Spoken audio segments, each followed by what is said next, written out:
There was a time when centre-backs were judged by one thing: stopping goals. Big tackles, powerful headers, clearances into the stands. That was enough. Then Rio Ferdinand arrived. He defended with his mind. He played with elegance. He brought the ball out from the back when others simply booted it away. He could read danger before it appeared. And in doing so, he helped redefine what a modern centre-back could be. This is the story of the defender who changed the game. Rio Ferdinand was born on the 7th of November, 1978, in Peckham, South London. Sport surrounded him from an early age. His cousins would go on to become footballers. His family encouraged competition. But it didn't take long to realize Rio possessed something different. He wasn't just athletic. He was intelligent, calm under pressure. Even as a young boy, he always seemed to have more time on the ball than everyone else. His journey began in the famous West Ham United Academy, known as the Academy of Football. West Ham had developed generations of talented players. Rio quickly became one of its brightest prospects. Coaches noticed something unusual. Despite being a defender, he was one of the most comfortable footballers on the pitch. His passing was exceptional. His first touch effortless. He could step into midfield as naturally as he could make a last-ditch tackle. It was a rare combination. His senior debut came in 1996.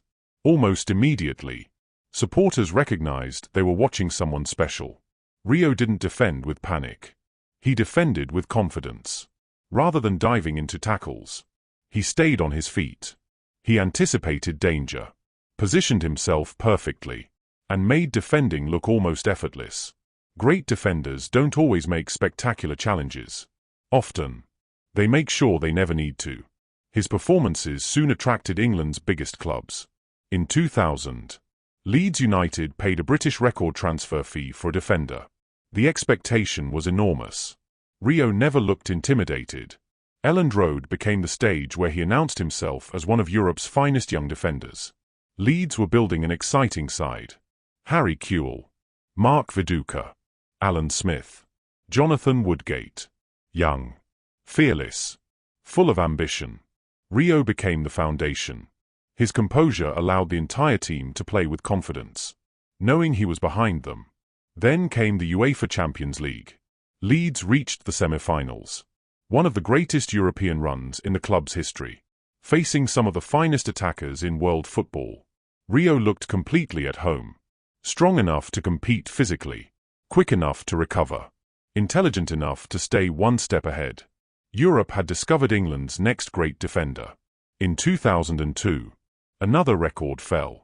Manchester United paid around £30 million for Rio Ferdinand. Once again, he became Britain's most expensive defender. Sir Alex Ferguson believed he had found the man who would lead United's defence for the next decade. Replacing legends at Old Trafford is never easy. The pressure is relentless. Every mistake is magnified. Every performance compared with the greats who came before. Rio accepted the challenge without hesitation. Old Trafford expected trophies. Nothing less. Could Rio Ferdinand become the next great Manchester United defender? Could he justify another record-breaking transfer fee? Very soon. He wouldn't just answer those questions. He would help redefine an entire position. Old Trafford demands excellence. Nothing less. Sir Alex Ferguson hadn't signed Rio Ferdinand simply to strengthen his defence. He believed he had signed the future. A defender capable of leading Manchester United into a new era. Rio embraced the responsibility. From the moment he arrived, his quality was unmistakable. He wasn't the defender flying into reckless tackles. He didn't need to be. His positioning was exceptional. His pace allowed him to recover when danger appeared. His composure meant Manchester United could build attacks from the back instead of simply clearing their lines. He made defending look effortless. That is often the sign of the very best. His partnership with Nemanja Vidić soon became one of football's greatest. On paper, they were completely different players. Vidić was fearless, aggressive, dominant in the air. Rio was elegant, calm, a master at reading the game. Together, they complemented each other perfectly. One attacked every challenge. The other anticipated it before it happened. Together, they became the foundation of one of Europe's finest defenses. Success quickly followed. Premier League titles, League Cups, FIFA Club World Cup. Year after year, Manchester United challenged for every major honour. At the heart of it all stood Rio Ferdinand. Reliable, consistent, world-class. He had justified every penny of his record transfer fee. Then came Moscow, the 2007-08 UEFA Champions League final. Manchester United, Chelsea, two English giants. The match finished level after extra time. Everything came down to penalties. The shootout became one of the most dramatic in Champions League history. When Nicolas Anelka's penalty was saved, Manchester United were champions of Europe. Rio Ferdinand collapsed to the ground in celebration. Years of dedication had led to football's greatest prize. Champions of Europe. At last. By now, he wasn't simply regarded as England's best defender. Many believed he was among the finest centre-backs in world football. His reading of the game was extraordinary. His distribution outstanding. His recovery pace remarkable. He rarely looked rushed. Rarely looked uncomfortable. No matter who stood in front of him. Whether it was Didier Drogba, Thierry Henry, Fernando Torres, or Cristiano Ronaldo in training every single day, Rio always trusted his ability. His influence stretched beyond club football. For England, he became a regular at major tournaments. World Cups, European Championships, more than 80 international appearances. He carried himself with the same calm authority. Always composed. Always dependable. Always leading by example. Young defenders around the world began studying the way he played. Not because he made spectacular tackles, but because he often made sure they were never needed. He proved anticipation could be just as valuable as aggression. Intelligence just as important as strength. The modern centre-back was evolving, and Rio Ferdinand was leading that evolution. But perhaps his greatest legacy wouldn't be the medals he collected. It would be the way he changed how an entire generation viewed defending. By the late 2000s, Rio Ferdinand had become the benchmark. Young defenders didn't just want to stop goals. They wanted to play like Rio. Comfortable on the ball. Calm under pressure. Confident enough to start attacks instead of simply ending them. He had changed expectations.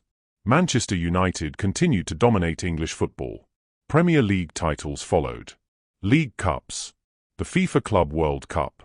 Season after season, Rio remained one of Sir Alex Ferguson's most trusted players.